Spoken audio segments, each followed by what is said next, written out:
प्यारी प्यारी अभ्यात्माओं, मगध सम्राट मगध नरेश, मगध के राजा राजाधिराज महाराज सैनिक ने भगवान महावीर से प्रश्न किया। भगवान महावीर का 5 बार समोसरण पहुंचा राजागृही नगरी में, बिहार में। जाकर के उन्होंने भगवान महावीर से पूछा कि भंते, दुनिया में सबसे ज्यादा शक्तिशाली कौन होता है? सबसे ज्यादा मजबूत कौन होता है? भगवान महावीर ने कहा कि हे महाराज श्रेणिक, दुनिया में सबसे ज्यादा कोई शक्तिशाली है तो पत्थर की विशाल चट्टान सबसे ज्यादा शक्तिशाली होती है। सैनिक ने पूछा कि भगवान, क्या चट्टान से भी ज्यादा कोई शक्तिशाली है? भगवान महावीर ने कहा कि अवश्य है। लोहा चट्टान से भी ज्यादा शक्तिशाली होता है, जो चट्टान के टुकड़े टुकड़े कर दिया करता है। भगवान एक बात और बताएं, क्या लोहे से भी ज्यादा शक्तिशाली कोई है? तो भगवान महावीर ने कहा कि श्रेणिक, निश्चित लोहे से भी ज्यादा शक्तिशाली यदि कोई है तो आग होती है, जो लोहे के भीतर प्रवेश कर जाया करती है। भगवान ये तो बताओ कि आग से भी ज्यादा शक्तिशाली कोई है क्या? बोले है। आग से भी शक्तिशाली पानी हुआ करता है, जो आग को बुझा दिया करता है। पूछा महाराज सैनिक ने, भगवान अंतिम बार एक बात और बता दो, क्या पानी से भी ज्यादा शक्तिशाली कोई होता है? तो भगवान महावीर ने कहा कि अवश्य पानी से भी ज्यादा शक्तिशाली यदि कोई होता है तो आदमी का संकल्प पानी से भी ज्यादा शक्तिशाली हुआ करता है। आदमी के संकल्प में वो ताकत होती है कि वह पाताल से भी पानी को बाहर निकाल लिया करता है। हमिंग हो रही है, छता पाताल से पानी खींच लेता है। पूछा भगवान महावीर से कि आदमी के संकल्प से ज्यादा शक्तिशाली कुछ है क्या? भगवान महावीर ने कहा, श्रेणिक, आदमी के संकल्प से ज्यादा शक्तिशाली इस संसार में कोई वस्तु नहीं हुआ करती है। ध्यान रखना, सबसे ज्यादा शक्तिशाली आदमी का संकल्प हुआ करता है। संकल्प करो, सफलता तुम्हारा इंतजार कर रही है। असफलता ही बता रही है कि तुमने सफलता के लिए संकल्प पूर्वक सम्यक पुरुषार्थ नहीं किया है। सकल पदार्थ या जगमाही, कर्महीन नर पावत नाही। तुलसीदास ने कहा, इस संसार में सकल पदार्थ हैं, लेकिन जो उद्यमहीन और कर्महीन होते हैं उनके भाग्य में कुछ भी प्राप्त नहीं हुआ करता। आदमी सब कुछ कर सकता है। आदमी चाहे तो तकदीर बदल सकता है, सारी दुनिया की वो तस्वीर बदल सकता है। आदमी सोच तो ले उसका इरादा क्या है। ध्यान रखिए, एक बार अपने इरादों को देखो, सब कुछ कर सकते हो। तुम्हारे अंदर अनंत शक्तियां हैं, तुम्हारे अंदर वह ताकत है कि आदमी अंतरिक्ष में भी पहुंच जाता है, और आदमी चाहे तो समुद्र के भीतर पाताल की यात्रा कर लिया करता है। आदमी के संकल्प में वह ताकत हुआ करती है। हवाओं का रुख मोड़ सकता है, नदियों की धारा मोड़ सकता है, ये आदमी का संकल्प हुआ करता है। ध्यान रखिए, संकल्प से बड़ा दुनिया में कुछ और नहीं होता है। मान्यवर, आपसे निवेदन है, विल पावर मजबूत करो, कमजोर मत रखो। कौन कहता है आसमां में छेद नहीं होता?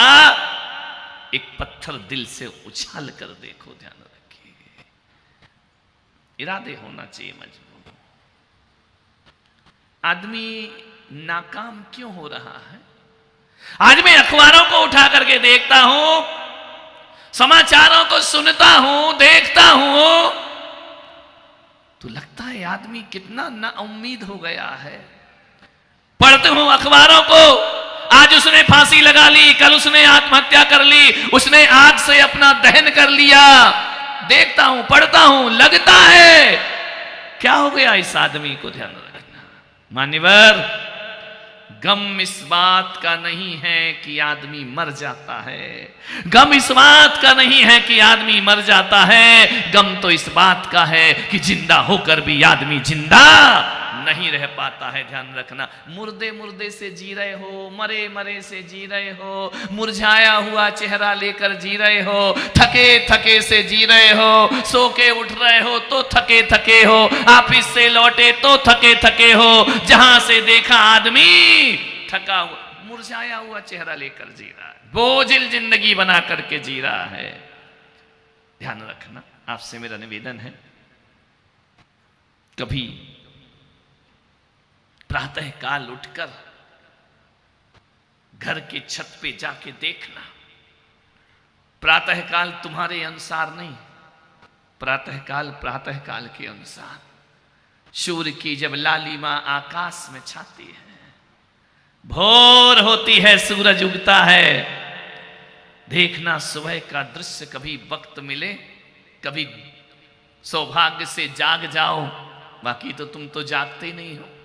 8 बजे के पहले कौन सो के उठता हो। तो ज्ञान गंगा महोत्सव है, घर में बीवी किटकिट करेगी, चलो महाराज के प्रवचन सुनाते हैं जाकर के, इसलिए आदमी जल्दी उठ जाता है, वरना 8 बजे कोई सो के उठता है नहीं। तुम सो के भी क्या करोगे, ध्यान रख। बोले हम उठ जाते हैं। विचार करिए, सोचिए, आदमी प्रातः काल की भोर की बेला को कभी देखने का अवसर मिले तो सूर्य उदय को देखना, कैसा आनंद है प्रकृति में। पक्षी कलरव करते हैं, सुबह सुबह आकाश में पक्षियों का संगीत गूंजा करता है, पक्षी चहचहाया करते हैं। ऐसा लगता है जब वो घोंसले से उड़ करके वह पक्षी जब आकाश में समूह के रूप में उड़ता है, चहचहाहट करता है, तो ऐसा लगता है उन्हें देखकर जैसे किसी महामहोत्सव में शामिल होने के लिए जा रहे हो। इतना आनंद उन पक्षियों में है। ध्यान रखना, जानवर आनंदित है, पक्षी आनंदित है, हवाएं आनंदित है। सुबह सुबह की पुरवाई देखो, सुबह सुबह का हवाओं का झोंका देखो, आनंद से स्फूर्ति से जीवन को भर दिया करता है। वृक्ष झूम रहे हैं, लताएं झूम रही हैं, फूल झूम रहे हैं, खुशबू बिखेर रहे हैं। फूल की पंखुड़ी पर पड़ी हुई पानी की बूंद किसी मोती से कम दिखाई नहीं दिया करती है। सुबह का आनंद देखो, घास पर बिखरे हुए ओस के कण, ऐसा लगता है कि जैसे परमात्मा ने इस जगत में हीरे मोती बिखेर दिए हो। कितना आनंद है। वृक्ष आनंदित हैं, हवाएं आनंदित हैं, नदियां आनंदित हैं, झरने आनंदित हैं, पशु पक्षी आनंद में झूम रहे हैं। लेकिन ना जाने इस आदमी को क्या हो गया है, यह अपने चेहरे पर उदासी लेकर किस बात का गम है आपको बताइए, किस बात का दुख है आपको। आदमी उदास है, जानवर प्रसन्न है। ध्यान रखना, विचार करना है, निवेदन है आपसे। जीवन एक चुनौती है। मर जाने से पहले क्यों मर जाते हो मेरे भाई। जियो जिंदगी को जिंदा दिली के साथ। एक बात याद रखना, मरना वीरता नहीं, कायरता है। मरने में क्या रखा है, कोई बड़ा भारी काम है क्या। मर के कौन सा बड़ा काम कर लिया। मान्यवर, मरना कठिन नहीं होता है, 5 मिनट का खेल है, ज्यादा थोड़ी। प्रैक्टिस करना घर में जाके, विचार करना। एक फंदा लगाया, थोड़ा स्टूल पे लात मारी, आदमी गया। ध्यान रख, कितनी देर लगती मरने में, ज्यादा देर नहीं लगती है। मरना कोई बहादुरी का काम नहीं है। मान्यवर, आपसे निवेदन है, थोड़ा सा जहर लाया, घोला, पिया, गया। कौन से पूरी जिंदगी लग गई उसको। ध्यान रखना मान्यवर, थोड़ा सा तेल डाला मिट्टी का, घासलेट डाला, पेट्रोल डाला, दिया सलाई जलाई, राम नाम सत्य है। मरना कोई बहुत बड़ा काम नहीं है। कर भी मत लेना तुम, ट्राई ध्यान रखना, नहीं तो बड़े मेरी बात मान लो और गड़बड़ हो जाए मामला। ध्यान रखना, मरना कोई बहुत बड़ी बात नहीं है। मैं तो कहता हूं कि मरना तो छोटी सी घटना है, जीना जिंदगी भर की घटना हुआ करती है। ध्यान रखना, वीर वो होते हैं जो जिंदगी को जिया करते हैं। मेरे भाई, आपसे निवेदन है, जीना कठिन नहीं, मरना आसान है यदि सही तरीके से जियो। और मेरी 2-4 बातें इन 26-27 दिन की ज्ञान गंगा में 2-4 बातें ही याद रख लेना। मैं विश्वास दिलाता हूं मरता हुआ आदमी भी जीने की ख्वाहिश रख करके जिंदगी को जिएगा। मान्यवर, मैं बहुत बड़ी बड़ी बातें मत नहीं करूंगा, मैं समय सार नहीं पढ़ाऊंगा यहां बैठकर, मैं गीता का सार यहां बैठकर नहीं पढ़ाऊंगा, मैं धर्म और पुराण के ग्रंथ आपको नहीं बताऊंगा। लेकिन एक विश्वास दिलाता हूं, मेरी बातें बड़ी व्यवहारिक होंगी, मेरी बातें बड़ी पारिवारिक होंगी, मेरी बातें जिंदगी से जुड़ी होंगी। और मेरी बातों को यदि मान लिया तो मैं विश्वास दिलाता हूं आप कहोगे यही गीता में लिखा है, यही समय सार में लिखा है और यही हमारे धर्म ग्रंथों में लिखा हुआ है। ध्यान रखना, बातें शास्त्रों की नहीं, लेकिन ये बातें शास्त्रों में जरूर मिल जाएंगी। ध्यान रखिए, आपसे मेरा निवेदन है, पोथी पढ़ पढ़ जग मरा, पंडित भया न कोई, ढाई आखर प्रेम का पढ़े सो पंडित। पोथियों को पढ़ने से जिंदगी समझ नहीं आती मेरे भाई, जिंदगी किताबों में नहीं हुआ करती है। मैं आपसे निवेदन करना चाहता हूं, एक भी किताब से किसी महापुरुष का जन्म नहीं हुआ है, लेकिन एक महापुरुष से हजारों किताबों का जन्म हो जाया करता है। ध्यान रखना, हजारों किताबें पैदा हो जाती हैं एक महापुरुष से, एक भी किताब महापुरुषों को जन्म नहीं दे सकती है। मान्यवर, आपसे मेरा निवेदन है, जीवन एक चुनौती है, स्वीकार करो।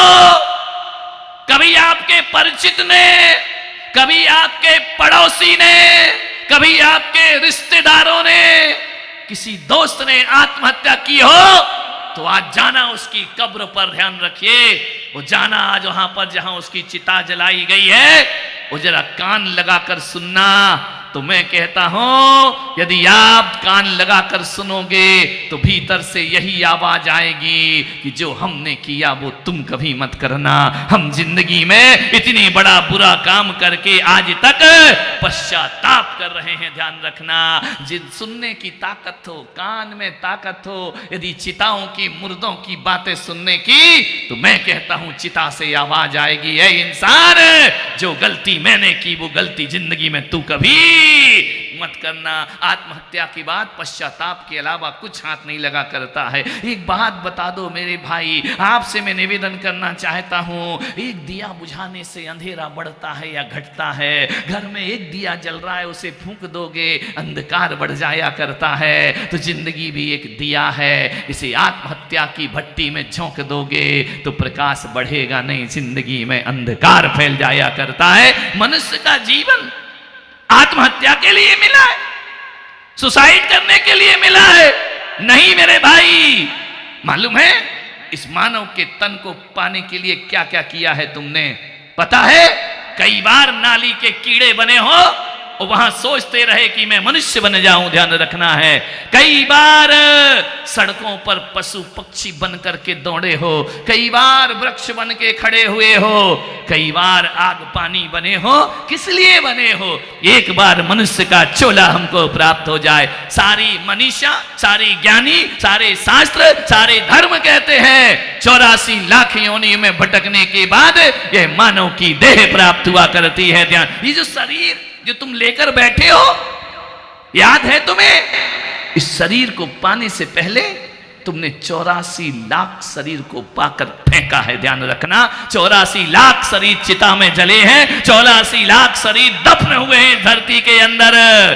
84 लाख चोले उतार के फेंको तब मनुष्य का चोला प्राप्त हुआ करता है। ध्यान रखना, ये प्रभु का वरदान हुआ करता है, ये प्रकृति का वरदान हुआ करता है। और मैं आपसे कह रहा हूं, परमात्मा के द्वारा दिए गए उपहार का उपहास मत बनाओ। ये परमात्मा के द्वारा जो उपहार मिला है इसे जीवन का त्योहार बना करके जियो, जिंदगी आनंद में परिवर्तित।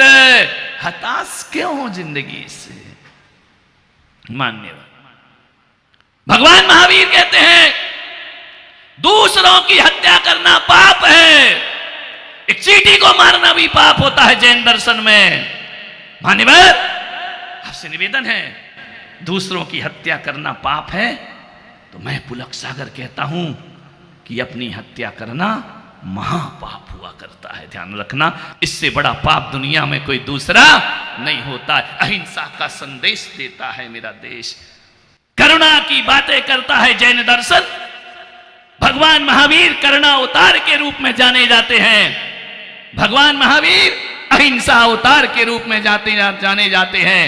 अहिंसा की दूसरी पर्याय, सारी दुनिया की कितनी भी किताबें पढ़ लेना, कोई भी साहित्य ग्रंथ पढ़ लेना, यदि अहिंसा और करुणा की बात होगी तो महावीर के बिना वो बात अधूरी हुआ करती है। वह बात कभी पूरी, अहिंसा करुणा दया प्रेम बांटने वाले हमारे तीर्थंकर, हम उनके वंशज, हम उनकी खानदान में पैदा हुए हैं, हम गौरव महसूस करते हैं। हम फलाने चंद की औलाद में गौरव महसूस नहीं करते, हम महावीर की औलाद में गौरव महसूस किया करते हैं। ध्यान रखिए, हमें अपने माँ बाप के नाम से गौरव नहीं मिलता है, हमें मिलता है तीर्थंकरों के नाम से गौरव। ध्यान रखना, आपसे मेरा निवेदन है, आपसे कोई पूछे कि किसके वंशज हो, इसलिए कभी देखा आपने जब कोई दीक्षा ले लेता है तो उसका नाम बदल दिया जाता है, उसका वंश बदल दिया जाता है, उसका देश बदल दिया जाता है, उसका परिवेश बदल दिया जाता है, उसका स्वभाव बदल दिया जाता है। और यदि पूछा जाए दीक्षा लेने के बाद, कोई हमसे पूछे,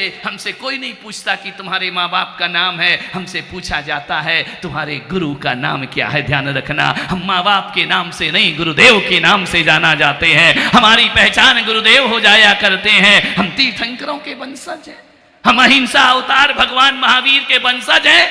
जन्म जन्म का पुण्य किया होगा जो तीर्थंकर के वंशज होने का सौभाग्य हमें प्राप्त हुआ है। इस कुल में पैदा होकर जीवन में पाप महापाप।